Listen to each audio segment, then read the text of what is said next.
Assalamualaikum warahmatullahi wabarakatuh. Good morning, everyone. First of all, thank you to Mr. Rizky Syafril SHIMSE, a lecturer in political science courses. We are from Group A. Now we are going to present our material, Approaches and Methods of Political Science. But before we come to the presentation session, let me introduce me and my friends. My name is Zakia Ahmad, 24042093. Let me introduce myself. My name is Indri Valencia Ramadhani with student ID number 24042116. I'm the speaker. Let me introduce myself. My name is Fira Siti Hanifah with student ID number 4204087. Let me introduce myself. My name is Nurul Fatia Azita with study ID number 24042134. I'm the speaker.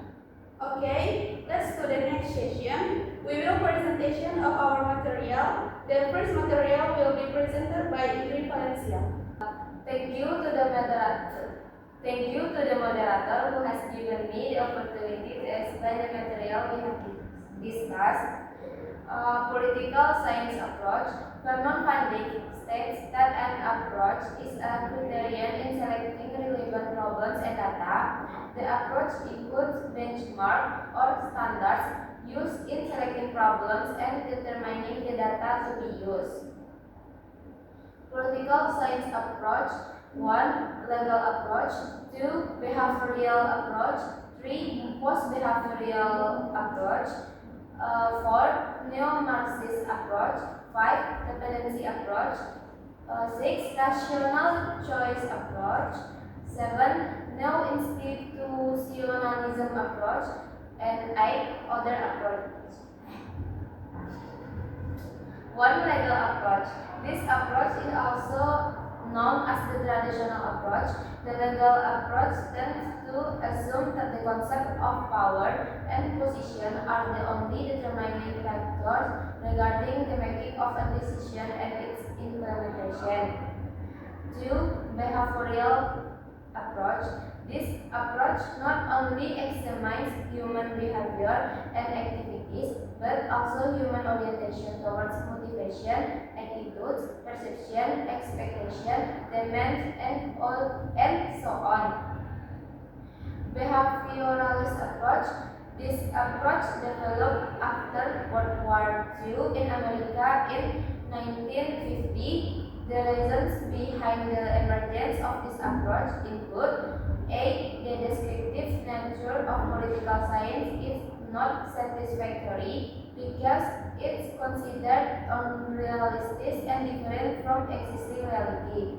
B. There is concern that political science cannot develop rapidly compared to the other sciences such as psychology, sociology, anthropology, and so on. C. In American government circles, there are doubts about the ability of political science scholars to explain various political phenomena. Post-behavioral approach. Post-behavioral approach asserts that relevance and orientation in action are important. Post-behavioral approach is a continuation and correction of the behavioral approach. Okay, thank you, Indri Valencia. The next material will be presented by Fira Siti Hanifah. Thank you to the moderator who has given me the opportunity to explain the material we have discussed. For neo-Marxist approach. The focus in the neo-Marxist approach is power and conflict that occur in a country. The neo-Marxist view consider that the resolution of a conflict must be resolved based on power. 5. Dependency approach. Here are brief points to help understand the dependency approach. A. The focus of dependency approach today is the dependency relationship between first world and third world countries. B. Imperialism is still found, but not in the form of colonization, but in the form of political and economic control. Six. National choice approach. The rational choice approach believes that inductive method will lead to method for political action. This approach asserts that individuals are the most important actors in politics. 7. Neo-institutionalist approach. In the neo-institutionalist approach, an institutions,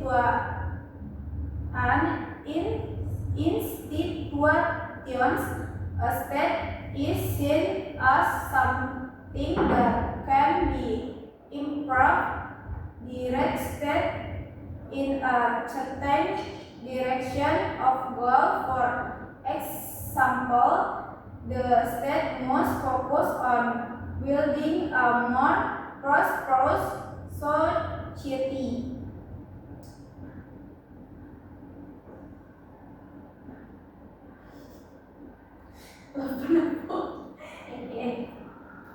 A. Author approach. A. Group approach. B. Political economy approach. C. System approach. D. Marxist approach. A. Socialist Marxist. F. Contemporary Marxist. Political science method. Body speaking methods are the basis or means used to achieve a goal. In this regard, political sciences is one of the other branches of social sciences, including sociology, anthropology, and so on. Okay, thank you to Vira Siti Hanifah. The next material will be presented by Nurul Fatia. Thank you to the moderator who has given me the opportunity to explain the material we have discussed.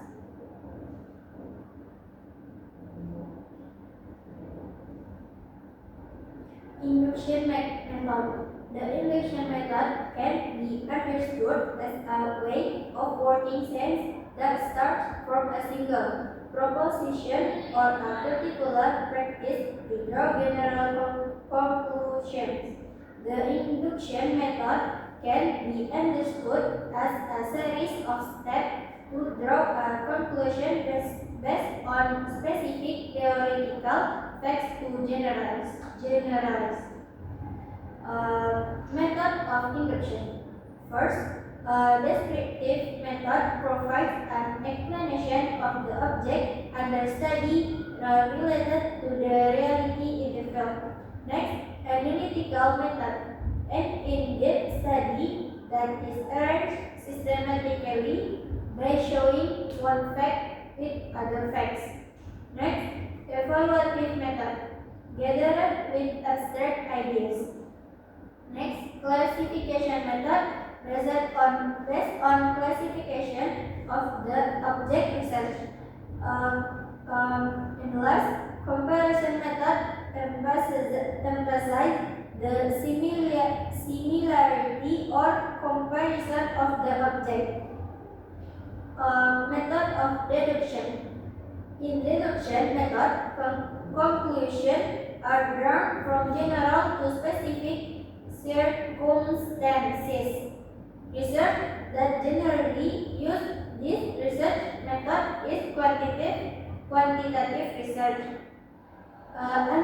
method according to Islam. A. Philosophical method. B. Juridical or legislative method. C. Historical method. D. Economic method. E. Sociological method. F. Psychological method. Next, cascade. Influence of the image of gubernatorial candidate on voter behavior in the 2015 Bengkulu regional election. This case study analyzes the influence of gubernatorial candidate image on voter behavior in the 2015 Bengkulu regional election. Through a survey measuring people's perception of attributes such as honesty and appearance and regression analysis, a positive correlation was found between candidate image and voter behavior, showing a significant relationship. The regression equation indicates that attributes such as simplicity and honesty have a major contribution to voter decisions. This finding expresses the importance of a positive image for a candidate in attracting support. Thus, it is crucial insight for a prospective leader to build a strong image in their campaign. Cascade solution to the cascade. Solution to improve the image of gubernatorial candidates. 1. Developing a positive image by conducting targeted campaigns and public testimonials. 2. Community involvement programs by carrying out social activities such as community service to demonstrate concern and commitment to community welfare. 3. Further education by conducting educational campaigns about the importance of choosing candidates based on relevant criteria, not just ethnicity or popularity, and providing clear information about the candidate's vision, mission, and work program. 4. Consistency in action, ensuring that action that policies taken during the campaign are in accordance with the promises made. Okay, thank you to Nurul Fatia. And before we close our presentation this morning, we're saying sorry if we have mistakes during presenting our material. Thanks for your attention. And the last we say, Assalamualaikum.